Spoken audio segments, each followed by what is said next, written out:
Fish Baby Daddy here, trying to figure out how we're going to clean all the tanks. I know it's something we always got to do, either once a month or sometimes twice a month. I like doing it once a week, and so I'm going to break down how I do it and show you how it's done in the new fish room. All right, let's get started. Okay, so with the tanks, I kind of clear everything out of the room first, more than anything. And what I'm going to do is I'm going to try to do at least 40% water changes. And so what I'm going to do is I'm going to lay out some towels on the ground here.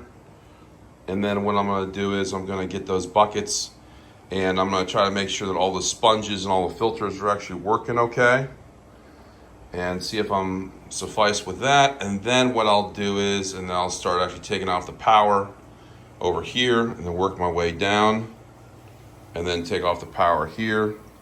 And then what I do is I try to drain as much water as possible. And then I'll fill the buckets up. Okay, so what I do is I got 6 buckets here. I'm going to take 4 buckets out of that Planet tank. I got to make sure that I get those pre-filter pads and try to get those pre-filter sponges kind of cleaned up a little bit. Because that water's a little cloudy. I'm not really sure why. On the bottom here, on the bottom right, I have a ton of babies. And I'm not going to do this today, but I'm going to have to migrate them over to another tank to get them to grow out. So I'm going to do that probably in another video. On the left, I'm going to probably do a 40% water change. But on that one on the left, I have much warmer water. So that water is like at 81, 82. I'm going to try to figure out what I'm going to do with that in terms of migration, in terms of fish. But I got to be careful with that. But I don't want to actually do too big a water change in terms of water temperature if I'm migrating fish over. So I'm going to keep it as is for right now. So I'm going to probably go 4 buckets with that Planet tank. And then I'm going to go probably 1, maybe 1.5 on each of those ones on the bottom. And that should do it for that section right there. I just try to take it one section at a time when I'm draining. And then I'll kind of show you my system here and make it as fast as possible. Because I do have 11 tanks I have to work on. Okay, so what I did was I emptied out that Planet tank, 4 buckets. And needless to say, it needed it. So I was able to drop this. Conveniently, this bathroom is right next to this room, this fish room. So I was able to dump. You can see that it really needed it.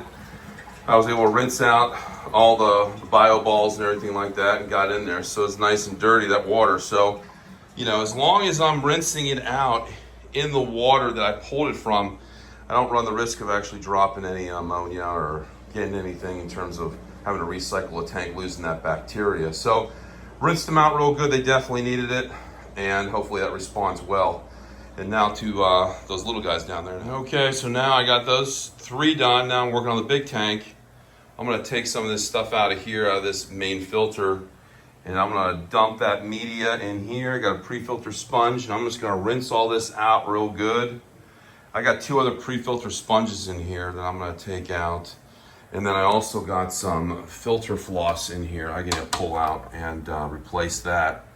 And that kind of helps get some of that debris out of the water. Once in a while, probably quarterly or maybe like semi-annually, I'll actually pull everything out of the tank and I'll try to get anything that's excess in here that's out with debris and that kind of stuff. But for the most part, I want to leave things as is. I know the sand does a really good job of breaking down any excess that's in the water. Or it's in the actual, that actually goes down. But you gotta remember, I got this guy, this Aquaclear 110, another Aquaclear 110. I have a big canister filter that's running down into underneath here.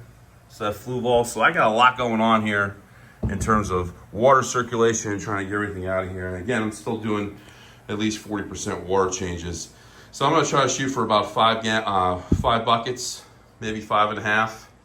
And really try to rinse out some of that media. So we'll see how this goes. Not as bad with that filter in terms of draining, but you can still see it's pretty dirty. And then what I did was I used a lot of this polyfill, original polyfill, and I'll actually fill this in with this back, and I'll just put some in there. And what that'll do is that'll help get any organic debris, kind of clear up the water a little bit. That's a natural filter. Got those cleaned off. Put the pre-filter sponge back in. Doesn't really look like a lot of water came out, but a decent amount. And I try to do that every single week. And just keep up on it, you know, with the maintenance. And then there's one other pre-filter sponge I got in there that I'm gonna probably clean out. That's for the canister filter. That canister filter I'm probably only gonna clean out maybe only twice a year. And just be real careful on, like, if the power goes out or anything, you wanna clean that out right away. Because if the power goes out, then when it kicks back on, it can kind of leave a little bit of toxic ammonia build and make that canister filter septic. So you want to be careful with that if the power goes out. But so far so good with that. So still chugging along here. So that upper tank, I feel like it needed a little bit more, so I took a little more extra water out of that. Filter wasn't really dirty at all. Pre-filter sponge I had to replace yesterday because it was so bad, it was so clogged. So just gonna keep an eye on it. So far so good. These bottom tanks, I have them at 82 degrees. So I make sure the heaters are always below when I actually drain it. So I don't want those heaters sitting up. And that could really mess up the heater itself. So just working on those. And now I'll work on these guys. And start draining these, start paying attention to the filters too. And see how it goes. Okay, so I've drained all the tanks. Some a little more than others depending on what I think they needed. And then what I'm gonna do is that I actually put all the other buckets away. And then all I did was I kind of prepped the tanks by actually using this dechlorinator over to the right. You can see right there. And then what I did was I used a little Seachem Safe, and I used these micro spoons. These micro spoons are a good way of actually measuring out the dosages. And then for the plant tank, I used some Easy Green and some potassium to actually get those leaves nice and green. I try to avoid using that stuff on the other tanks. I feel like it just gives me more algae. But because in this tank I have so many super reds in here, and they're even breeding in here, they can actually pick off any algae that's in there for extra food. So this is the set. This is what I have in terms of it's empty now for the most part. And then what I'm going to do is I'm going to turn around, and in here in the bathtub, what I've done is I've actually filled up 2 buckets. And then what I'm going to do is I'm going to keep rotating. So I'll fill one bucket up and have another one filling up at the same time. So I'm dumping one into the tank, and then I'm done having one getting filled up. And so I'm just going to keep going that cycle until all of these guys are actually filled up. So this is going to take a little bit, but I feel like this is probably the most efficient way. I haven't really been using too much of this. This is my RO system. I haven't been using too much of that because the RO system is, almost pure 100% RO water. There's really nothing else in there. And for right now, I don't need it. I have my TDS in these tanks is only about 115, 110. And so that's what's coming out of the tap. So it's relatively soft. And for what I'm trying to do with these soft water fish, that works out pretty good so far. So far, so good. If I need to stimulate some breeding or some spawning and stuff, I will definitely go back to using that RO system. But for right now, that's the plan. That's what I'm doing. So we'll see how this goes, and to be continued, and I'll keep showing you what I'm doing. So there's the final product. I'll turn on the lights here. Tonight it'll look good. But it looks messy when you're doing it, but once it's all done and the dust kind of settles in the tank, it actually looks pretty good. But it takes a while, to get it all done. That's kind of like my process on how to do a good water change in the new fish room.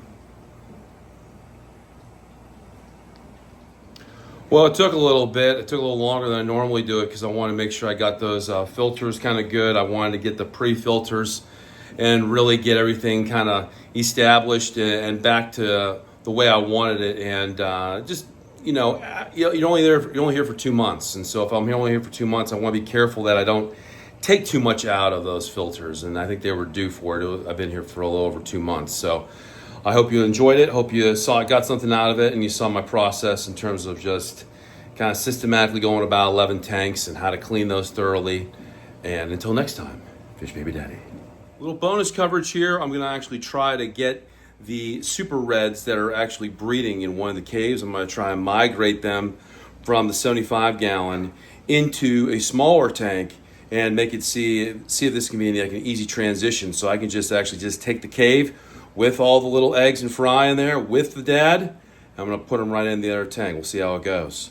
So you can see it. I'll switch it over here real quick. So right in that cave where that Balzani is, I don't know why she's right there, but anyway, right behind her, you got a cave. I'm gonna take that cave with those little guys in there, and I'm gonna put them in this one right here and see how it goes. So you can see in there's a lot of debris because I just moved everything around. But you can see the clutch of eggs. So I was able to migrate those into the tank, and everything should be fine. Temperature should be almost exactly the same. There was no heater in either one of these. So that's a little bonus coverage for you. He's actually trying to take care of those eggs. See if I can get a little bit of a better angle. You can see him fanning. He's fanning like crazy because he wants to keep those eggs nice and clean.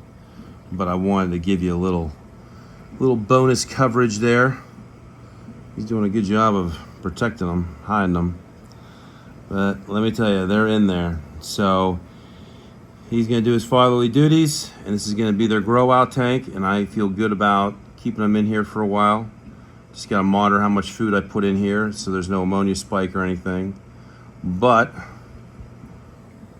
there they are. They're going to be in there, and maybe I'll do a short, maybe to have to look that a little bit better. But just switching it out, all I had to do was just pick up the cave and move it right in.